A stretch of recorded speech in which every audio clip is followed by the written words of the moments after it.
Imagine waking up one morning and finding out that the way your credit score is calculated has quietly changed, and now it's watching a whole lot more than you ever agreed to.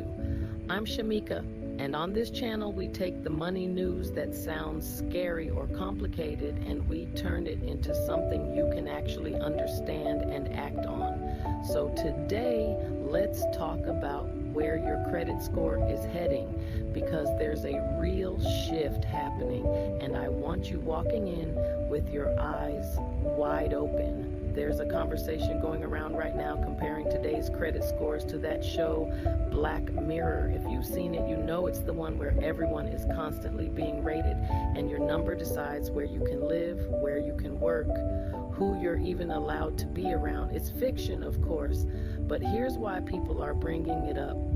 The newest credit scoring models are starting to look at a whole lot more than they used to, and it's worth understanding what that really means for you and your family. So let me break down what's actually changing. For years, your credit score was mostly about a few things.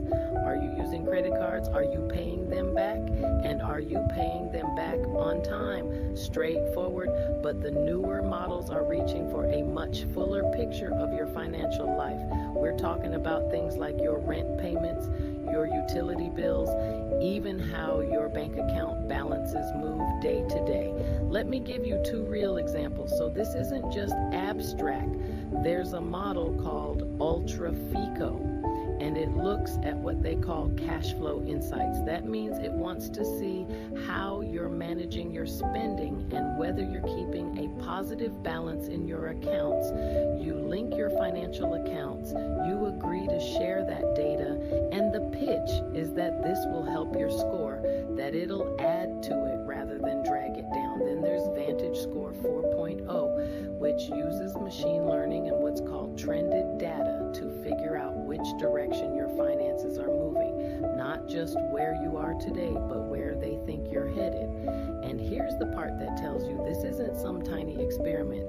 Major players in the housing world, like Fannie Mae, are starting to lean on these newer models. So when the big institutions move, the whole industry tends to follow. This is the direction things are going. Now, I always want to be fair and give you both sides, because there's genuinely good news here.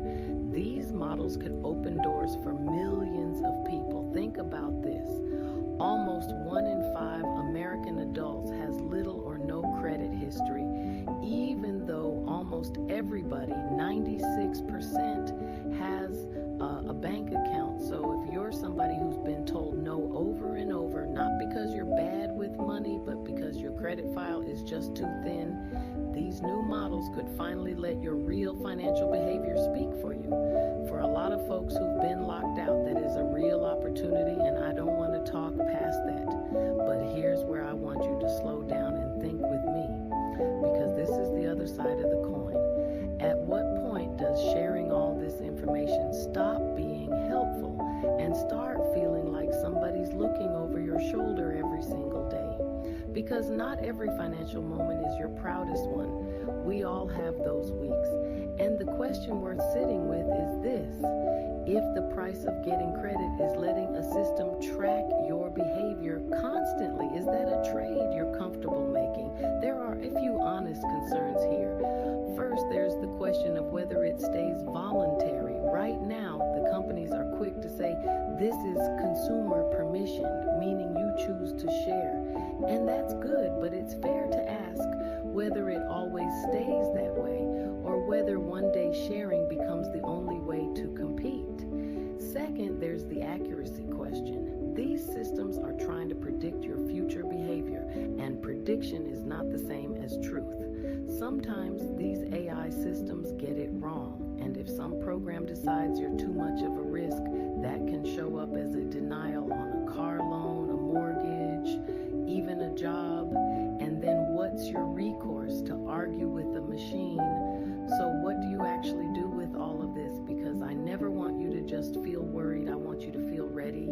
Here's how I think about it. Number one, know what's in your file. Check your credit reports regularly so you actually know what's being reported about you, because you can't fix what you can't see.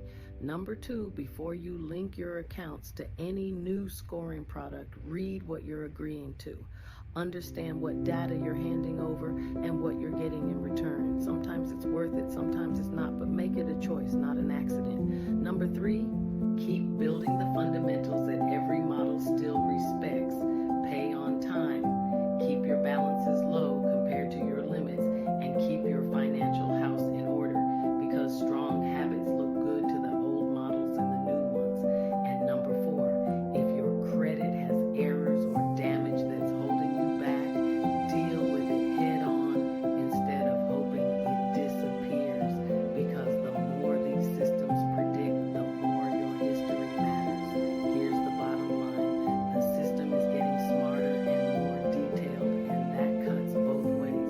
It can open doors that used to be slammed shut, and it can watch more closely than you might want. The best protection in a world like that is to be informed, intentional, and in control of your own financial story instead of letting a number define you.